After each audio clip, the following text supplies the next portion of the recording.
Hello there. You're watching Context, where we take a careful look at top stories of today. And I'm Orkhan Amashov here to pose some pertinent questions so as to hear elucidating answers.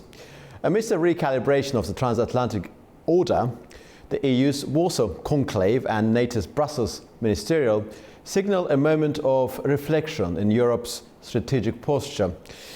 Ukraine remains both the fulcrum of geopolitical contention and the crucible through which Western cohesion is being tested, with EU High Representative Kaja Kallas confirming that member states now deliver over 50% of Ukraine's ammunition supply. Brussels is asserting a more autonomous defense capability.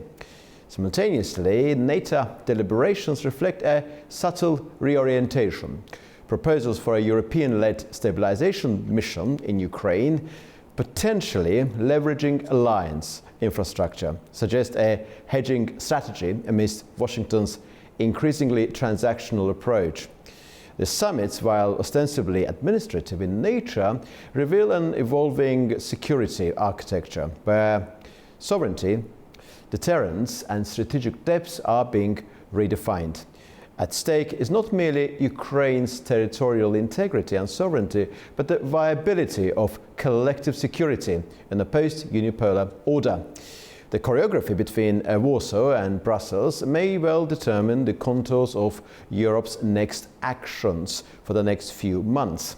In the meantime, Kirill Dmitriev, an economic envoy for Russian President Vladimir Putin, happens to be in Washington, D.C. for meetings with the Trump administration members to end the war in Ukraine as part of the wider normalization efforts between these two countries in question. It has also been reported that Russian President Vladimir Putin simultaneously tasked another rival team to engage in talks with Washington, D.C. The two teams actually, according to reports, of course, do not get along well with each other and even clashed during the talks in Riyadh back on the 18th of February. So now the reality is that what will happen next for Ukraine and to what extent transatlantic alliance will be able to recover its positions and to what extent Ukrainians itself, in one way or the other, will be involved in these negotiations in order to be able to defend its own sovereignty and security with a strong European backing. And joining me to discuss this subject is Diego Castro Silva, political analyst from Brazil. Thank you very much indeed for joining us. Hi, pleasure to be with you. Today, my colleagues tried to cover these two summits, and we called it a tale of two summits. One in Warsaw, which is EU Defence Summit, which started actually yesterday, and today's NATO Foreign Ministers Summit. We perfectly understand that these summits are not supposed to change things dramatically, but at least we have to see some elements of what is to come when it comes to Europe's security architecture. What are your thoughts? Well, I think there are two questions that are central and that I think will be in the forefront of all the leaders going forward. One, and you alluded that in your introduction, is that there is a kind of division in Europe between those that believe that the transatlantic relation can be salvaged and those that want to consider it kind of dead. I believe the more signs coming out of Washington are not very optimistic in that front, and so Europe needs to base its policy going forward in what is Europe's long-term interests. And those are going to be increasingly misaligned with those of the United States. So that is the first question. And then the derivative from that is how you manage this kind of divorce, if you want. Do you do it slower? Do you do it faster? But I believe the directions, at least with this administration in the United States, are going in the opposite directions. The second aspect is related to the EU proper. Besides the questions of ammunition, supply of arms to Ukraine, which are critical, Europe needs to address its institutional architecture. I would say in two ways. One is what to do with Hungary, and that is a question that will become more urgent as more decisions need to be done. And the second is how to organize its architecture with non-EU members like UK, like Turkey, like Norway, which are central for the European defense. And so this, at the macro level, are the two, I think, are the two main issues going forward. Okay, thank you very much indeed for reflecting on those issues which happen to be of great import on macro level. Back to the point about Ukraine. Many would say that Ukraine's fate is more precarious than ever, and the continental Europe has no plan to save it, has no concrete plan to save it, and the frozen conflict is the best possible outcome for Kyiv. What are your thoughts on that proposition? To be honest, I'm kind of more optimistic that questioning supposes. I mean, the first question is, after 3 years of war, Russia barely got more territory than it began with. And the question is, when a country is attacked, it doesn't need to win, it just needs not to lose. And Ukrainians have shown how united they are of resisting. And in a way, the invasion made very clear the Ukrainian identity, the strengthening of the Ukrainian identity. So as long as the Ukrainians remain committed, and I see no reason for them not to, given the alternatives, this is the first important factor. Now, you are right that in terms of the international coalition, the United States not being committed to Ukraine's defense poses a lot of challenges at many levels. But as long as time, Europe and Ukraine will need to bid for time in the disengagement with the United States. As long as they manage to do so, it will be very hard in the long haul for Russia to prevail. And then, of course, we come what the arrest. Nobody knows. Everybody is for peace, at least everybody except Russia. The question is, what peace? Probably at the beginning, a frozen conflict will be necessary. But the most important thing is how to sustain the viability of Ukraine's economy and state as a functioning entity. The aim of Russia, more than territory, is to undermine Ukraine's functioning as a state. So the main driver of the policy of the European Union to support Ukraine is to make Ukraine as viable as a country as it can be, even if in the short term it might need to sacrifice territory. And the sacrifices are not necessarily permanent sacrifice in the context of frozen conflict. Things may change later, and nothing is set in stone. NATO allies have pledged more than 20 billion in military support for Ukraine in the first 3 months of the year. So that support is still there. But there is another consideration that seems to prey heavily on the minds of those people who analyze Ukraine. It is about this growing sense that Russia should be brought in from the cold at the expense of Ukraine. And this seems to pervade in Washington. And interestingly enough, Kirill Dmitriev, who happens to be, as I mentioned during my introduction, the head of Russia's Sovereign Wealth Fund, he's Russian President Vladimir Putin's envoy dealing with economic matters, happens to be in Washington, D.C., and he's holding discussions, bilateral talks there. And we also heard that there is another rival team, also tasked by Putin. They're also negotiating on their own with Washington, D.C. What do you make of this allegation? I mean, the fact that Mr. Dmitriev is in Washington is not an allegation, it's a fact. But the fact that there is another rival team, the proposition, that is an allegation. Well, it's a game of mirrors, smoke and mirrors, typical of very personalistic regimes like the Putin one, which is you play different courtiers, one against another. And in a way, it also shows how little committed Russia is at this stage into a peace process in Ukraine.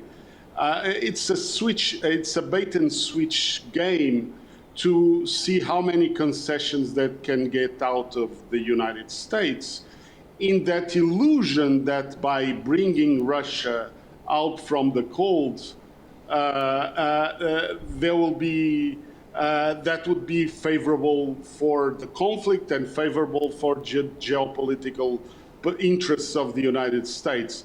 It's really typical of having this kind of different structures inside of the regime, and of the final arbiter of whoever is being negotiated is Putin himself. I mean, US is a very important player. It's still world's #1 power. They have imposed a very, very debilitating sort of concerns, maybe potentially debilitating concerns on their own allies. Even UK has received the tariffs, and the question is whether UK should retaliate or not. It's another question. Prime Minister said that the reaction should be measured and so forth. So you realize that US is capable of hurting even its own allies, including UK and other European countries. But do you think Trump administration has done anything so far in terms of its economic leverage to push Russia into some form of concession? Because that's what Trump was saying earlier, was saying that I can talk to both sides, I can exert influence on both sides and achieve a compromise. Because Trump administration did not include Russia on that expansive list of countries that will face those heavy new tariffs. But Ukraine itself, by the way, was slapped with 10% levy. What do you make of that moment? Well, I mean, when you see every problem as a nail, you only use the hammer. And that is what seems to be the strategy of the US administration, that is tariffs about everything. I think Russia tariffs also, it was very, I think, very interesting, the sign that Russia was not slapped with tariffs yesterday. I mean, the effects of tariffs and sanctions on Russia are being felt, because the Russian economy is not in a good shape, but the fate is a degradation over time. It's not something, it's not a magical wand. And you are right, there has been zero pressure on Russia, because the only pressure that Russia can be made to feel is pressure on the battlefield. So it means giving the Ukrainian the means to face Russia in the battlefield. That is the kind of pressure that can work. And unfortunately, the signs from Washington have been all the opposite them. Presidential authority, presidential drawdowns, I believe, have not been called for the last 70 days, which is the longer period. Presidential drawdowns of the aid that's still approved by Congress. Intelligence has been suspended in an unprecedented move.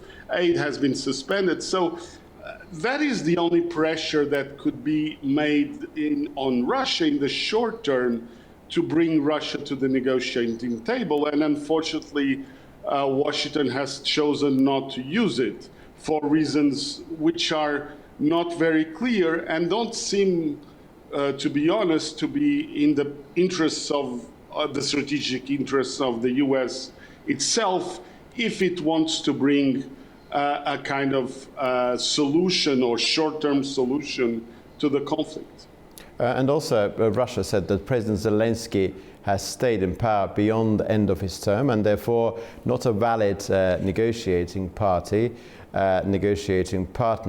What will happen to Zelensky next? Because Russia effectively treats the government in Kyiv as being not legitimate, illegitimate government. They believe that there must be an election first, and they will be able to negotiate with a proper Ukrainian government. They even believe that Ukrainians are not able to govern themselves. There should be a UN-mandated administration there. So they treat Ukraine as an entity which needs to be protected by others. Will that lead to the deadlock eventually? And quite a number of European politicians and analysts talk about the deadlock happening actually now, having been sort of achieved now. Well, I think the most important thing is that for Russia, or I would say not for all Russians, but for Putin and the people in the policy center of Russia, they have this twisted vision of history that Ukraine is not a country, Ukrainian is not a language. So the question of the government not being legitimate is just a corollary of that. I mean, it's a way to delegitimize the whole Ukrainian country, nation. And of course, for Putin, Zelensky is also trained the sense he's Russian speaking because Zelensky's first language is not even Ukrainian. And so he's like a traitor. And so one of the goals since the beginning has been not only to erase the Ukrainian country, but to look at Zelensky as an illegitimate leader. Furthermore, because he has led the resistance to the Russian invasion. So there is nothing new. The project has always been to destabilize Ukraine as a political identity, as a nation. So the call for elections is just another play of bringing instability to Ukraine, of preventing Ukraine of finding its foot as a country, as a nation, because it also represents a threat to regime security in Russia, in the sense that a prosperous Ukraine linked to the West shows to Russians what their own country, the path that their own country could have chosen. And that is to finalize, and that is why this latest project of Ukraine, the turn into invading Ukraine, also meant the killing in Russia of what was the leader of a liberal democratic Russia, which was the alternative Russia could have chosen, who was Boris Nemtsov. And right after the invasion of Crimea and Donbass, Nemtsov was killed in Moscow. So these things are related to regime security, twisted visions related to Ukraine, and it's very difficult to find a path in terms of a rational argument in these terms with Putin and Russia. The only way to bring them to the table is basically on the battlefield, so that the costs of going to a path of continuing invading a country are too high, even for the regime to sustain. But that hasn't worked for the... Other than that, But that hasn't worked for the past 3 years. So it's effectively, what you say seems to be in line with the fundamental European position, which has been there for some considerable time. I remember Lord David Cameron, when he was Foreign Secretary of the UK, used to say that we have to support Ukraine up to the point of Russia being forced to agree on something on Ukrainian terms. And he was saying that the European collective Western investment into war in Ukraine, into Ukraine's war effort to be able to defend itself, was quite minuscule, very tiny proportion of the money that Europe and United States of America would have spent had they actually fought against Russia themselves. So he was trying to explain it as a very reasonable financial enterprise as well. And he was saying that long-term consequence will be in favor of the West, not Russia, and Russia one day will be defeated. So you're effectively, what you're saying is very similar to what he said and what many other European... Yes, but in a way, we didn't pursue that strategy in the full way. So It was more a matter of Ukraine not to lose than Ukraine to win. And that was the major failure, even of the Biden administration. Yes. If we want to really this strategy, it has to be a higher commitment of resources so it can produce results. Just drip, drip, drip of aid, of support will create a stalemate, and that's what was created, unfortunately. Yes, indeed. And also it has been said that Ukraine has always received some support from the West, which was good enough to carry on the process of defending one's territory, but never was good enough to liberate those territories. It was all about just keeping everything within that balance, and the balance was Russia still occupying certain territories and Ukraine not giving Russia further opportunities to advance. And you effectively, I think, that said the same. So thank you very much indeed. So grateful to you, Diego Castro, for your time, and thank you very much. Thank indeed. you. Well, this was Diego Castro, political analyst from Brazil, where we discussed the latest summits held in Warsaw, EU Defence Summit, and also NATO Foreign Ministers meeting that took place in Brussels. Also, we reflected on Vladimir Putin's negotiating tactics about sending two rival teams to Washington in order to negotiate with the United States on ending the war in Ukraine. Well, that's all for now, and see you very soon indeed.